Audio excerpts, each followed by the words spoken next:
प्रिय भक्तगणों, शंख से नहीं चढ़ाते शिवलिंग पर जल। जानिए क्यों। हम सब जानते हैं कि पूजन कार्य में शंख का उपयोग महत्वपूर्ण होता है। लगभग सभी देवी देवताओं को शंख से जल चढ़ाया जाता है, लेकिन शिवलिंग पर शंख से जल चढ़ाना वर्जित माना गया है। आखिर क्यों शिव जी को शंख से जल अर्पित नहीं करते हैं? इस संबंध में शिव पुराण में एक कथा बताई गई है।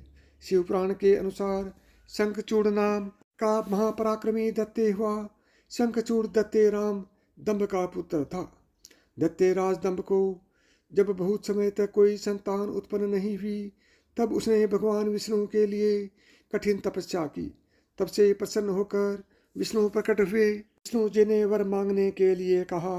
तब दंभ ने तीनों लोगों के लिए अजय एक महापराक्रमी पुत्र का वर मांगा।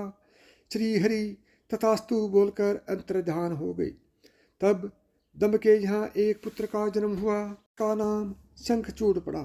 शंखचूड़ ने पुष्कर में ब्रह्मा जी के निमित्त घोर तपस्या की और उन्हें प्रसन्न कर लिया।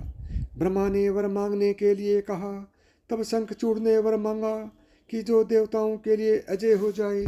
ब्रह्मा जी ने तथास्तु बोला और उसे श्री कृष्ण कवच दिया। साथ ही ब्रह्मा ने शंखचूड़ को धर्मध्वज की कन्या तुलसी से विवाह करने की आज्ञा दी। फिर वे अंतर्ध्यान हो गए। ब्रह्मा जी की आज्ञा से तुलसी और शंखचूड़ का विवाह हो गया। ब्रह्मा और विष्णु के वरदान के मद में चूर दत्तेराज शंखचूड़ ने तीनों लोकों पर स्वामित्व स्थापित कर लिया। देवताओं ने त्रस्त होकर विष्णु से मदद मांगी, परंतु उन्होंने खुद दंभ को ऐसे पुत्र का दान दिया था। अतः उन्होंने शिव से प्रार्थना की। तब शिव ने देवताओं के दुख दूर करने का निश्चय किया और वे चल दिए।